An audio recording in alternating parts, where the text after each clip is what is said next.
Hello, everybody. Chelsea with Positive Futures Dog Training and Behavior.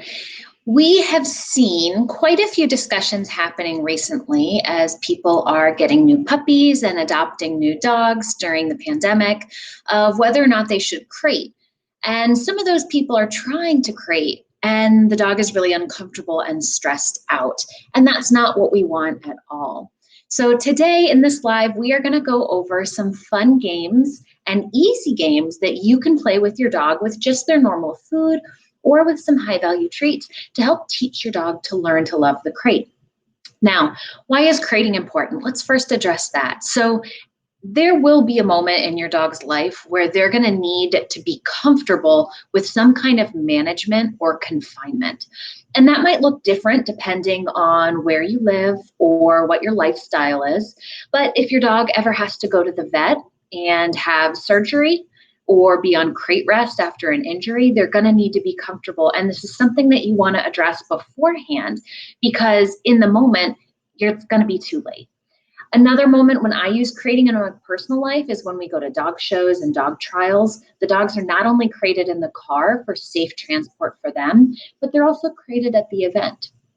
I also use crating with puppies. Generally, I'll combine a crate with an X pen so that the puppies have a little bit of freedom and they've got some confinement. Hey, Georgia, yes, that's Queen Bee Lucy in the background. Clearly, she's excited for today's activity. But my goal with crating is not only that they learn to love it, but that they will go in on their own. And most importantly, that they're confident and relaxed when inside the crate. And this is huge because yes, crates can absolutely be used wrong. If I have a dog that hates the crate or is terrified in the crate and I throw him in there, yeah, that's not what we want. But if I teach my dog how to love it, and you can see she's choosing to be in there, I didn't even ask her to go in. Quite frankly, I took this out of the garage and popped it up in the house and she wanted to go right in because she's been conditioned to love this. So that's our goal with dogs, whether they are puppies and you're working on things like house training. Hey, Stephen, glad you are here again with us too. So whether or not you are house training a puppy or working on things like appropriate chewing so that they stay safe, or if you're going to be traveling with your dog for different events or even vacation, or preparing for that oops, what if moment where your dog has to go in to the vet for an emergency, they need to be comfortable with confinement. Hey, Lynn, thank you for joining today. So today we're going to be working on some easy games. And these are games that if you've got kids that want to be involved in training, they could absolutely play these games with your dog. If your dog is food motivated and enjoys working for just their kibble or whatever their diet is, you can totally just use that food to play this game.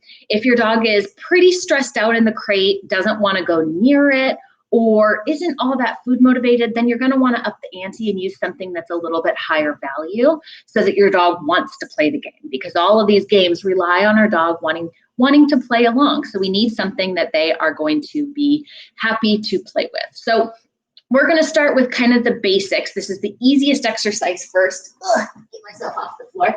I got to get my sweet girl out of her crate. So the first activity we're going to do is scatter feeding, and it's super easy. All you have to do is have a handful of kibble or a handful of treats. I got to get her out of the crate first. And what I'm going to do is take that handful of food and toss it into the crate. And you can see that she's excited to go in. She's following the treats. It's easy for her to move in and out of this space. Nice. And then I'm going to release her. Free. And then as soon as she comes back, take another handful and scatter it in. This starts working on your dogs moving in and out of the space, helps build it as a positive environment for them to be in. And it starts working on a little bit of duration that doesn't have a bunch of pressure, right? So I'll just sit down here. There we go. So I'm not closing the door, right? It's her choice to go in and play this game with me. And you can see that each time she's coming back, she's excited, she's eager. This is a really easy one, definitely, that kids can play with your dog. Now, your dog might move out of the crate on their own. She probably wouldn't. She'd probably choose to stay in. So once she finishes her food, I'm just taking a treat and tossing it out of the crate so that she has to follow it. And you can see she's excited and eager to come back to me. And this is a really easy, basic exercise that you can do with your dog with their food. A little bit of scatter feeding, working on getting them comfortable and confident being inside the space, moving in and out of the space, and starting to add a little bit of duration. Now, you can see that she's choosing to stay in there, so I'm going to reward that because I like that behavior from her. The second activity that we're going to do is we're going to put going inside this crate on a verbal cue, because whenever I ask my dogs to go in and out of a space, which this can totally, these exercises can be done with an X pen. So if you've got a puppy and you've got an X pen space, I do the same exact thing. And we want to put going in on cue so that when it's time for a nap or time to jump in the car and go in the crate or time to take a nap in here, right? I've got the ability to ask my dog to go in instead of forcing them to do it. And this takes a little bit of time to build, but it's very important for your dogs that they become comfortable enough with moving in and out of this space on cue. So what I'm going to do here, I'm going to toss a treat out, and my release word is free, F-R-E-E. My cue for her to go inside is go to your room. It can be whatever cue you want. It could be kennel, crate, just be consistent with whatever word you use. So what I'm going to do, free, toss a treat out. Lucy, go to your room. And as I say that, I'm going to toss a treat inside. Yes, good girl. To reward her for going into this space. I'm going to give her an extra treat or two for staying in. Free. Good girl. Lucy, go to your room. Toss the treat in. She follows it. Yes. And I'm giving a verbal marker of yes once all 4 feet are inside that crate. So the treat to release her is free. Then I say, go to your room. I toss the treat into the crate. She chases that cookie. And once all 4 feet are then inside this crate, then I mark it with a yes and pay her again. And we start the whole process over. So one more time. Oh, that's so nice. Thank you. All right, free. Good girl. Lucy, go to your room. Toss the treat in. Yes, mark all 4 and pay again. Good girl. And free. Good, go to your room. Yes, good girl. Now, as your dog starts to pick up on this activity and they're figuring out that the good stuff is happening inside the crate, they're going to be headed back to the crate all on their own, and you're not going to need that treat tossed in to get them started. So let's see what that looks like. Free. Good girl. I give my cue, Lucy, go to your room. Yes, and now the cookies only happen after we have all 4 feet inside the crate. Good girl. Free. Lucy, go to your room. Yes, good job. So now I don't need that treat tossed in there as a lure to get them started. It's only the treat after all 4 feet are inside the crate. Now, this is obviously a skill she knows already, so she's picking it up really quick. When you are practicing at home, it might take you a couple sessions before your dog is really picking up on that verbal cue of crate, kennel, or go to your room. That's totally normal. Just be patient with them. As they get confidence boosted with going in and out of the crate, not only is moving in and out going to be easier, but they're going to start picking up on that verbal cue that you're using. So that's another activity. Once your dog is comfortable moving in and out of the space through scatter feeding, then I start to put moving in and out of here on a verbal cue of go to your room and free. I see you guys have been commenting, so I think that we are going to, let's see here. Are toys a good idea to take the mind off destructive chewing? Example, chewing another's collar off. Yes, and yes, she is a Malamute. This is Lucy. She's 8 years old now. Yes, so crates, as long as the dog is trained to enjoy the crate and they're comfortable and confident inside, then yeah, absolutely. Crates are used as management. So management, and that could be an X pen or a baby gate. The goal is that the dog is comfortable inside and can be relaxed. And if they are, then yeah, it's used as management to help prevent unwanted behavior from happening, which could include destructive behavior, chewing baseboards or windows. The other thing that we can do, which we're going to talk about at the very end, so stay tuned for that, Stephen. Our very last game, we'll talk a little bit more about the chewing behavior. So stay tuned for that one. Good girl. So once I have this behavior on cue of her moving in and out of the space, then I really want to start kind of honing in on relaxation, because ultimately that's what I want. I don't want her to just do this all day long. I want her to rest, take the load off, be comfortable. So now what we're gonna do is we're gonna do the same in and out mechanics, but now I'm gonna use the food to lure her into a down. So I'm increasing that criteria from just being inside here to now being inside with her tummy to the ground. So let's take a look. Free. Good girl. And she's gonna pop right back in there. And I'm gonna use that treat and yes, and lure her into a down. So she put all 4 feet in there on her own. And then I just take that treat in my hand and move it from nose level down to the ground. And that encourages this down behavior. Yes, I mark it and reward it. So let's take a look. Free. Good girl. Nice. Cookie to nose and down to the ground. Yes.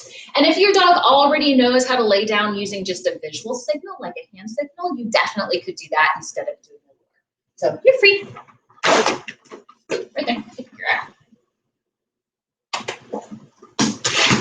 So she goes in. Signal. Yes, good girl. So now not only am I rewarding her for moving in and out of here, but I'm also rewarding her for relaxation because a down is a much more relaxed position than a stand and even a sit.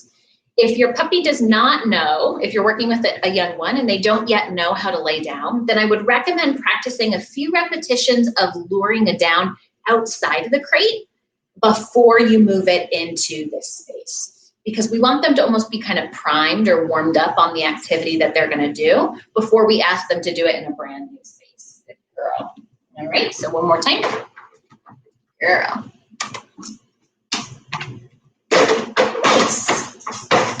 Yes, good girl. Now, the more you practice this, the more that they'll pick up on this on their own because they're getting used to this pattern, right? We've been asking them to go in, which is why she's now offering that on her own, even without me giving the cue.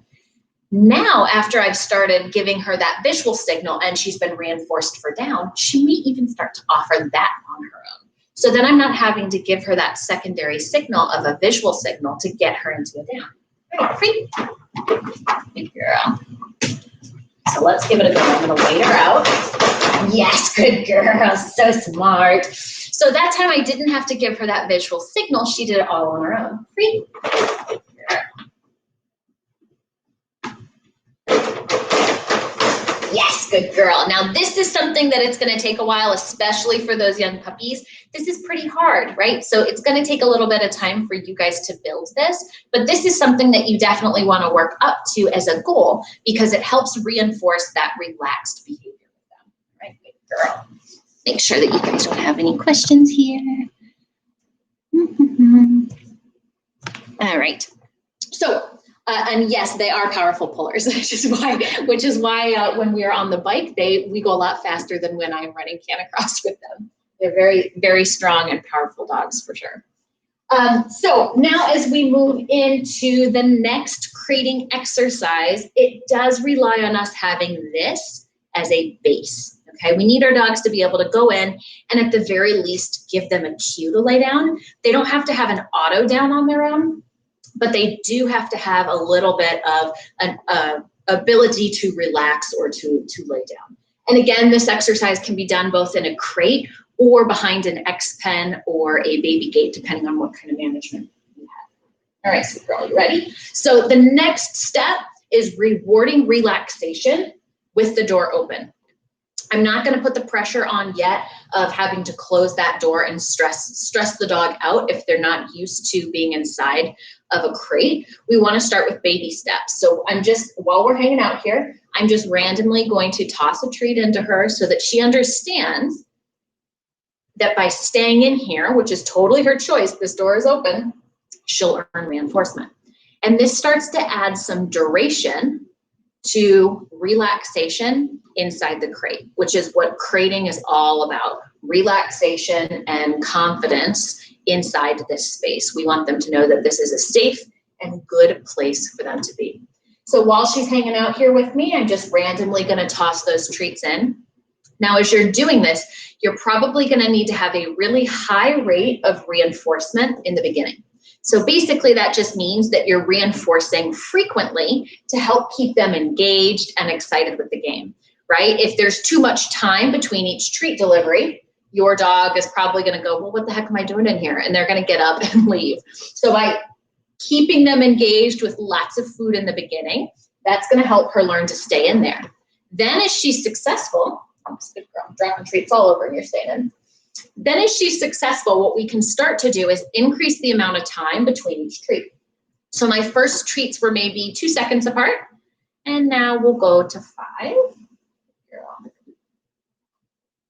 Now we'll go to 6.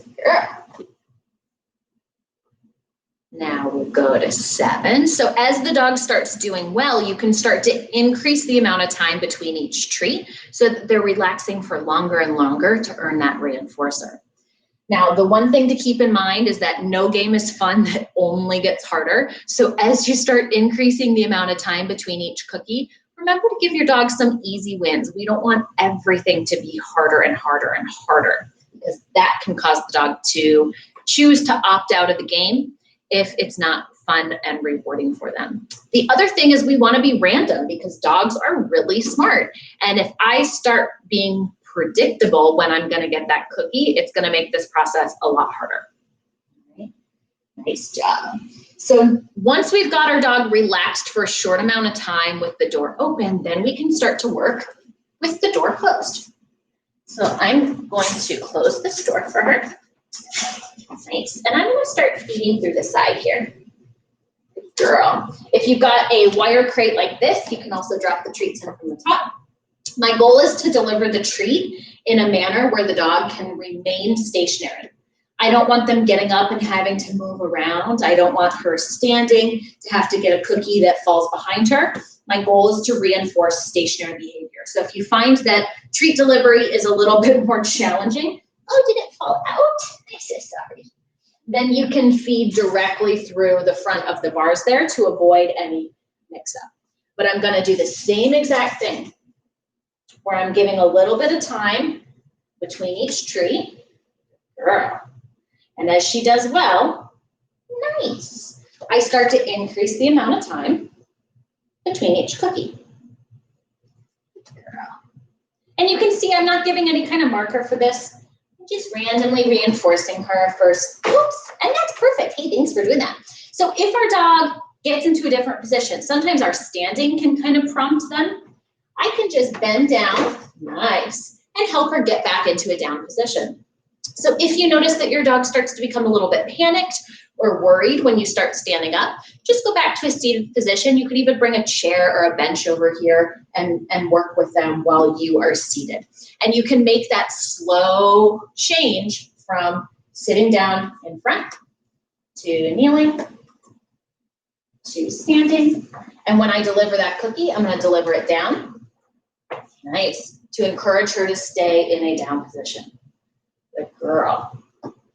Right? If the cookie comes through the bars up here, she's going to want to stand up to get it. If the cookie comes down low, that helps encourage her to remain in a down. Nice. And every once in a while, girl, we want to open this door and give her the choice to come out. Girl. And if she does, totally fine. I'm going to wait her out. Nice. And if she chooses to go back in, that's a good indicator to me that she's still having fun with this activity and she's ready for more. Good girl. If your dog chooses to not go back inside the crate, totally okay. We just end the game.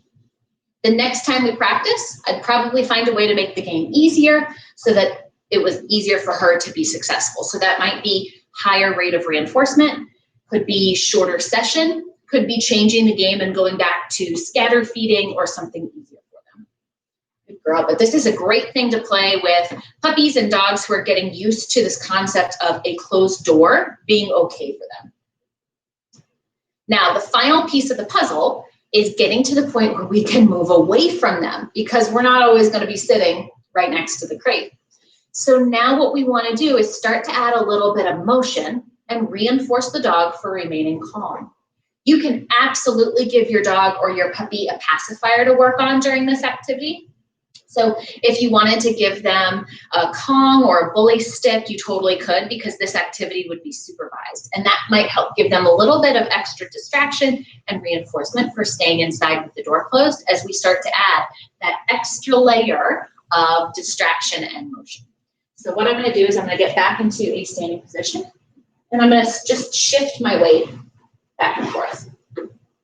And while I do that, I'm just going to reward her for remaining in a down. Girl. Squeaky floors, huh, Lucy? Good girl. And now I'm going to step backwards. And I'm going to take 2 steps back. Nice. Girl. And 2 steps back. Girl. And I'm going to change up the direction that I'm moving so it's not always predictable. Sometimes I'm going to turn my back to the dog. Sometimes I'm going to stay facing them.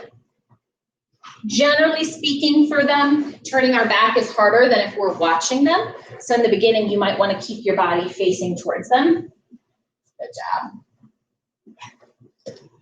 Nice. And as she does well, I'll increase the amount of time that I'm away. I'll increase how far away I'm moving. Yeah. So that eventually I could get to the point where my dog could be in the crate and I'm doing something nearby like folding laundry or cooking. And I've got a pile of treats or food where I can come back and just randomly reinforce the dog for remaining relaxed. Good job.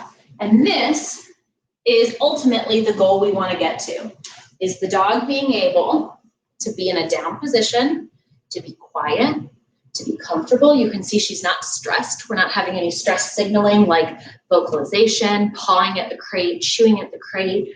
She's staying in a down, which lets me know she's relaxed versus her needing to stand up or sit. She's quite attentive to me and where I'm at because I've got food on me. But this is a really nice way to start slowly building that crate up as a confident, quiet, relaxing place for them to be. Now I'm going to check on these comments real quick before we move on to our final piece here. What treats do you use? So right now I'm actually just using her breakfast. I gave her part of her breakfast this morning, and this is just the rest of it. So if your dog is food motivated enough, you can absolutely work them for their food. If I have to use something a little higher value, I like to use freeze-dried chicken, freeze-dried liver. I like the Wellness Core air-dried diet quite a bit. It's soft pieces, and then if I use a lot of it, it can actually replace some of their normal kibble. I also do a lot of fresh meat, so chopped up chicken, that kind of thing. So I tend to go for things that are more whole ingredients, fewer fillers. When you're doing training exercises, generally we want small, soft, and stinky. And that's what's going to give you the ability to do a lot of repetitions in a row. All right. Does each member of the family need to do this separately, or can just one person have carryover to others? Awesome question, Becca. So ideally, we have more than one person practicing these exercises, because not only does that mean that the dog or the puppy is getting more repetitions in, but it also means that they're generalizing this concept. So like we've talked about quite a bit, and I'm sure you've heard me and other trainers say dogs don't generalize very well. So if the only place I practice crating is right here, she's going to get really good at it here. And full disclosure, the crate doesn't normally live here. This is new for her in this location. And that's the other reason that we want more than one person to practice, and we want to practice in more than one place. So if you have goals of being able to travel with your dog, or go to the vet, go to the boarding facility, go to a groomer and be comfortable and confident no matter where they are, it's really good for them to get lots of repetitions under their belt and for as many people to practice with them as possible. Now, I will say, I'm a trainer. I do more training with my dogs than my husband does. But once I start to plant the seeds and get a behavior intact a little bit, then I'll bring my husband in and he can reinforce something. So if you spend most of the time with your dog or your puppy, you can do kind of the bulk of the work, but then I would have them do a few repetitions or even reinforce some of this stuff when they're around as a distraction or as another element to that puzzle. Let's see here. Where did you get your treat pouch? What kind is it? Hot dog cut into small chunks works well. Yeah, hot dogs are awesome training treats too. They're nice and stinky. With the smaller puppies, sometimes it can be too much fat and too much kind of protein for them. So just keep an eye on quantity, be smart about it. Again, whenever possible, especially for easy things like this, I like to be able to use their food as much as possible. This treat pouch is from a Doggone Clicker Company, and it's one of my favorites. It's really easy to clip on. As you can see, it's really large, and so it's easy to get my hand and all of the treats in and out. So that's what I look for when I'm looking for a treat bag. Now, the final piece that I want to talk about today are activities in the crate.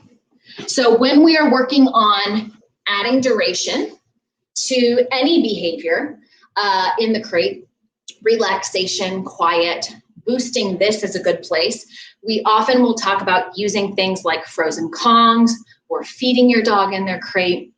The other thing I really like to do, which has to be done under supervision, is give chews. So if your dog occasionally gets something like a bully stick or a trachea or a raw bone to chew on, I like to give those in the crate.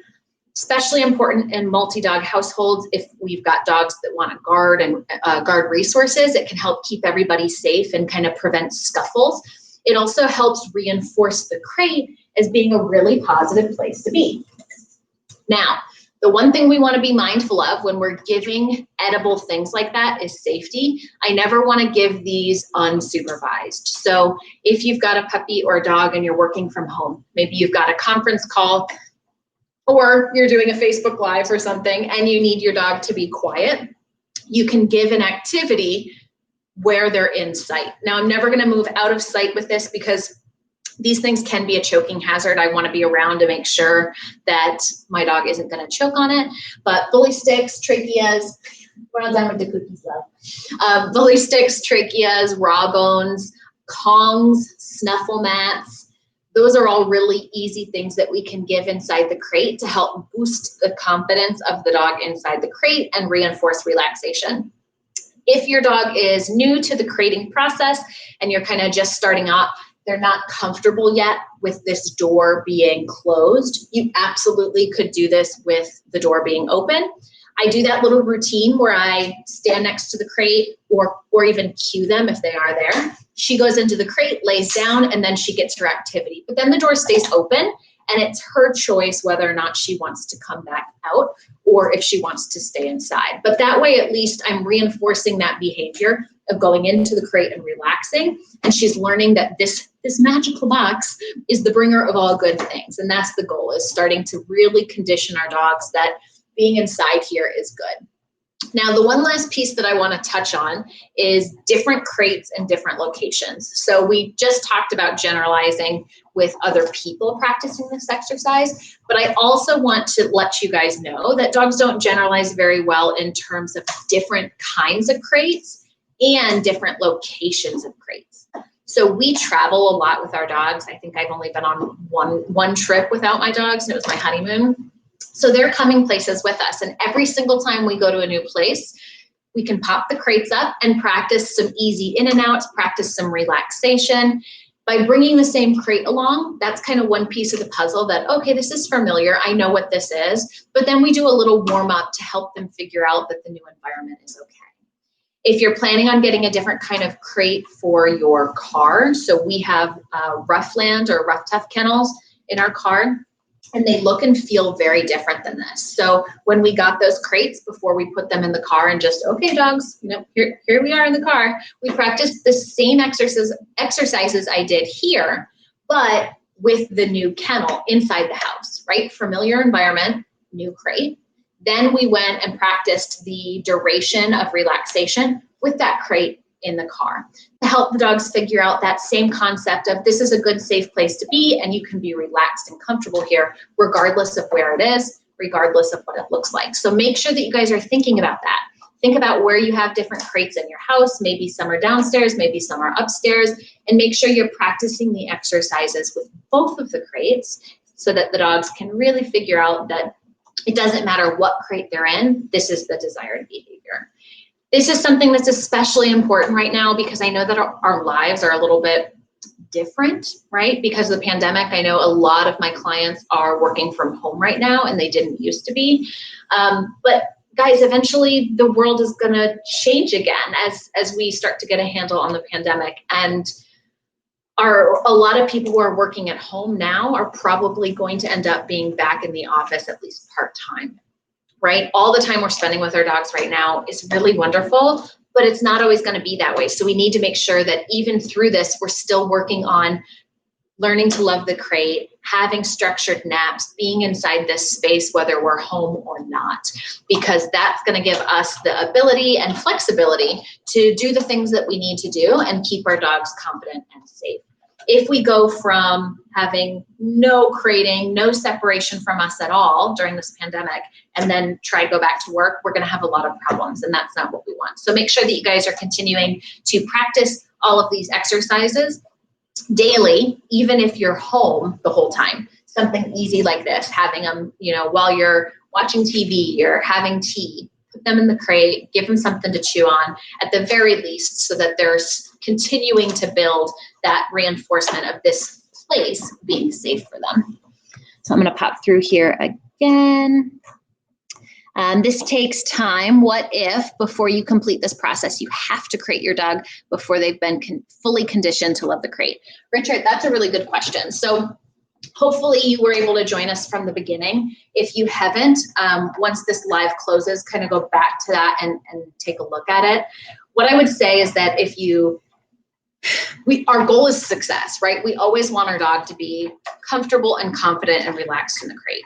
And I realize that sometimes we bring puppies or dogs into our home that maybe don't love the crate, and we have to crate them for whatever reason. So I'm going to do what I can to help promote relaxation. I really like to use Adaptil Spray. It comes in a diffuser form as well, and that's a pheromone that dogs naturally produce when they have a litter of puppies.